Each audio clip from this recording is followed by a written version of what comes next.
Hey guys, Eddie K's RC here. This is Eddie.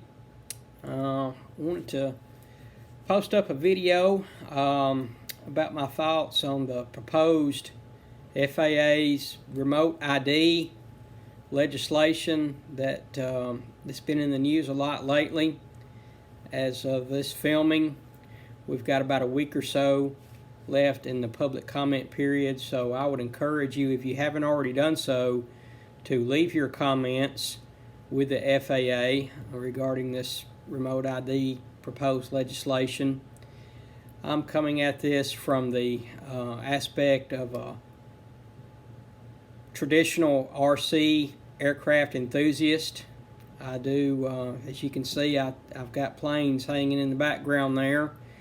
I do have a lot of disciplines when it comes to RC. I've flown stick-built airplanes, helicopters, electric airplanes, and recently have become a drone pilot. I actually have a Part 107 certificate to fly drones commercially. I've got a little small drone company that I do some commercial work, but this video is going to be mainly based on traditional RC airplanes. Like I said, we've got about a week left as of this posting of this video, and I would encourage everybody to comment if you haven't already, and if you have already commented, comment again. You know, you can come at it from a different point of view. Just make sure that you're polite with your comments and give the FAA a reason to read your comments. You know, give them some examples of why you think that this legislation is going to be harmful for your discipline, whether you fly FPV or you fly drones or you fly traditional aircraft, model aircraft. We need to get everybody's comments. As of late last week, I think they were getting close to about 9,000 or 10,000 comments, which is a good number. But for as many RC enthusiasts as I know that are out there, that ought to be, you know, well over 100,000. I think there's over 100,000 AMA members, and every AMA member especially should put your comment in. My thoughts are this legislation, if it had any input at all from anybody in the RC community, they just did not listen.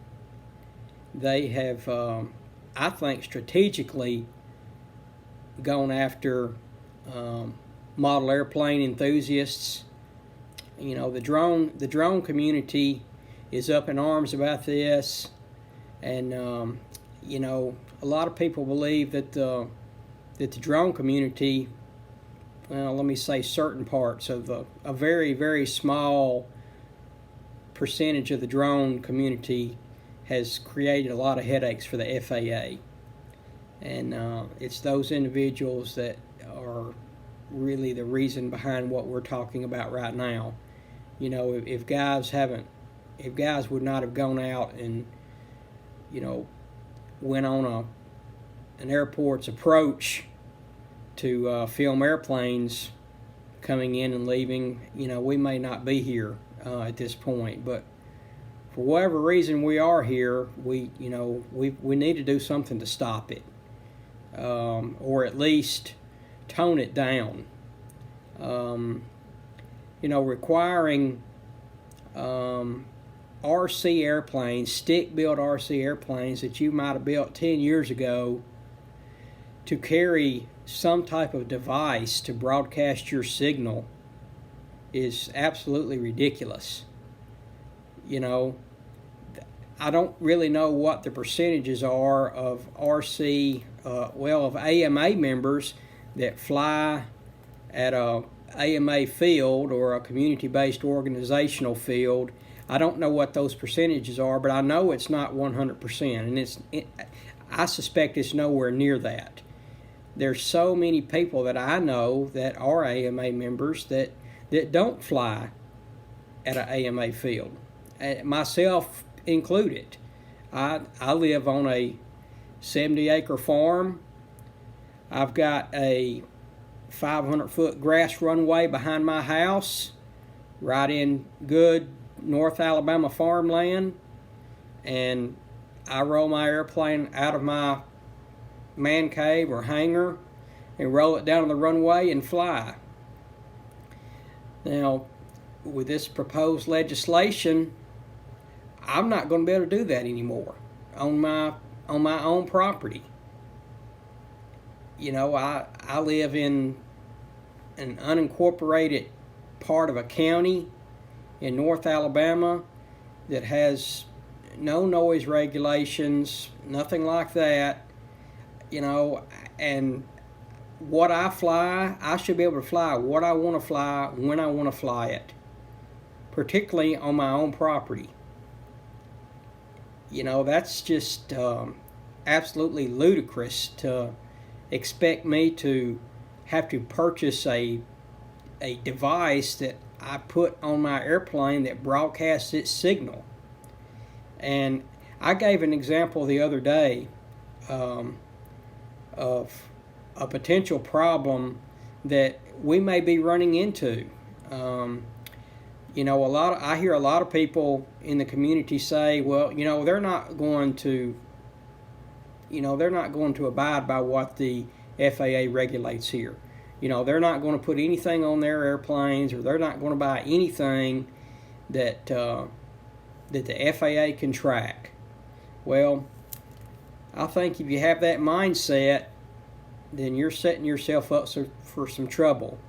In the scenario I gave to some guys the other day, you know, what if you and some buddies of yours get together and, you know, you go to a common area, to a big field somewhere that it's not an AMA field, but it's just somebody's property that you know, and they have allowed you permission to fly at that site, and you get together every Saturday or every Sunday and you go fly.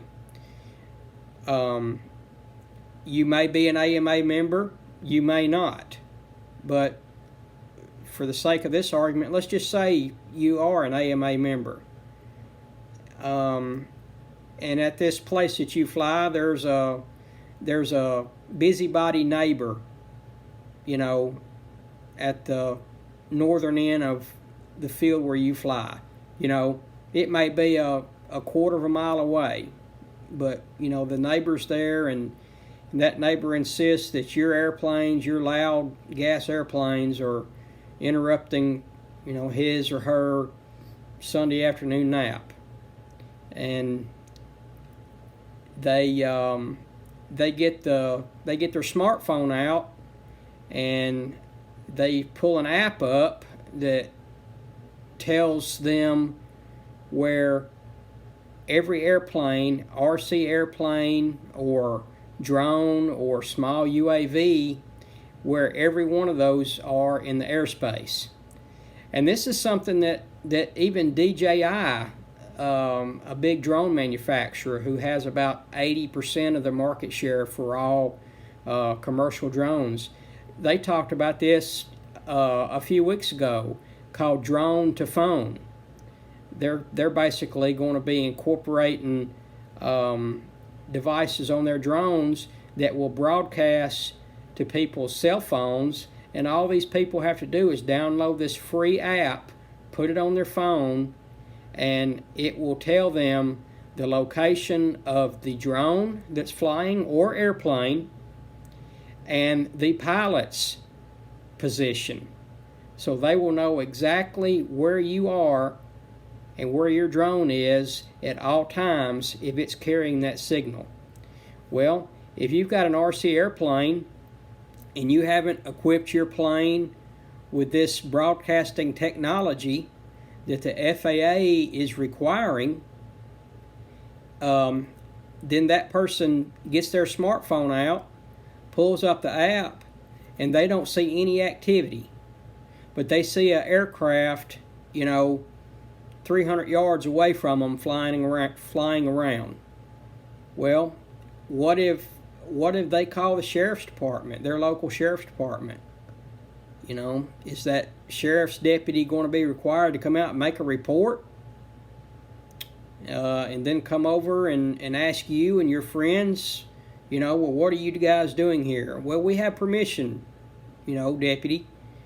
Well, you're not carrying the proper FAA equipment on your airplane. You're not broadcasting a signal. And that airplane weighs more than 2 sticks of butter, which is what the FAA has said, anything that weighs over a half a pound. So you're in violation. Is that sheriff's deputy going to make a report and,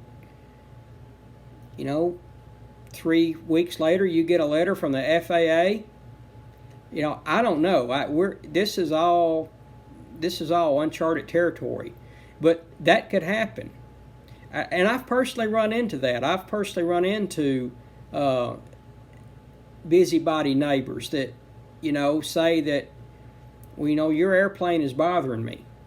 Well, up to now, if you've got permission to be on the property and there are no noise ordinances where you're flying, there's not a whole lot that they can do. And even if they were to call the sheriff's deputy and the deputies come out, there's not much they can do. You've got permission. There are no noise ordinances. Go about your business. Have a good afternoon. But now, are we going to be having problems with this? So I guess, to wrap this up, I just encourage everybody in this week or so that we've got left to please contact the FAA. Please email them and let them know your concerns.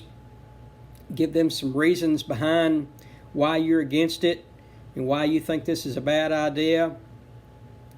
Listen, guys, a lot of you have made some really neat videos. I've watched a bunch. This is such an important hobby. There's so much that young people can learn by getting into RC aircraft. It teaches them patience, hand-eye coordination, math skills, science skills, social skills, and being outside and not tied to a video game or tied to their cell phone. This gets them outside, learning something, and this is something that they can do for the rest of their life if they choose to. So, again, Eddie K's RC. Hey guys, I've got a new channel. I'm learning on this. This is only my second video, and I'm just winging this, but I do, I'm passionate about this. I love RC airplanes. Anything with a wing, I love it. Jets, airplanes, all of it. And I would just hate to see, I'm going to follow the law. Whatever the FAA comes down with, I'll do what I can to be a law-abiding airplane enthusiast. But, I don't want to have to jump through a bunch of hoops and register every one of my airplanes. And, if I have to, I will. But, that puts a burden on a lot of people. And we just, we need to save our hobby. And we've only got a short time to do it. So thanks, everybody. Y'all have a good week.